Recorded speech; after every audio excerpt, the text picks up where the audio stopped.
আসসালামু আলাইকুম। এইচএসসি 2024 তোমাদের জন্য নতুন একটি নোটিশ পাবলিশ করা হয়েছে। এখানে দেখছো যে 21 থেকে 15 জুলাই যে পরীক্ষাগুলো ছিল এসএসসি, সব পরীক্ষাগুলো স্থগিত করা হয়েছে। তো এখানে 21 তারিখ ও 23 তারিখ ও 25 তারিখ পরীক্ষা ছিল, সেগুলো স্থগিত করা হয়েছে এবং 28 জুলাইয়ের পর বা 28 জুলাই যে পরীক্ষাগুলো আছে সেগুলো যথারীতি অনুষ্ঠিত হবে। তো এরপরে আর যদি নোটিশটা আমরা দেখতে পাই, এই নোটিশটি প্রকাশ করেছে বাংলাদেশ আন্তঃশিক্ষা বোর্ড এবং এই নোটিশটি সারা বাংলাদেশের সকল বোর্ডের জন্য প্রযোজ্য।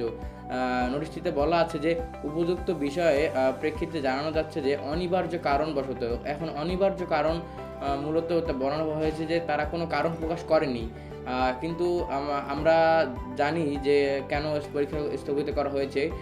মূলত দেশের এই পরিস্থিতি, সেই জন্যই।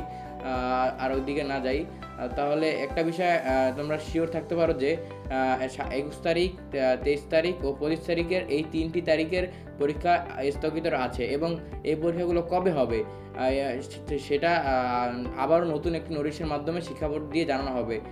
এবং পরবর্তী নোটিশ প্রকাশের সাথে সাথে আপনারা আমাদের এই চ্যানেলে ভিডিও পেয়ে যাবেন, তাই আমাদের চ্যানেলটিকে সাবস্ক্রাইব করে পাশে থাকুন। সবাইকে ধন্যবাদ। আসসালামু আলাইকুম।